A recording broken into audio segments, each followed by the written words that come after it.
In this video, I'm going to teach you how to change servers in Genshin on PS5. So in order to do that, you first need to head over and open Genshin Impact into your PS5. So as you can see, in order to change servers, on starting a game, you can select the server that you play on. However, if you use PS5, you're actually unable to change servers.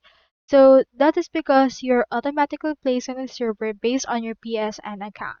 So if you wish to change servers, what you can do is you can create a new PSN account in order to actually go over and change server. So to do that, you first need to head over and then go and then create a new account on your PS5.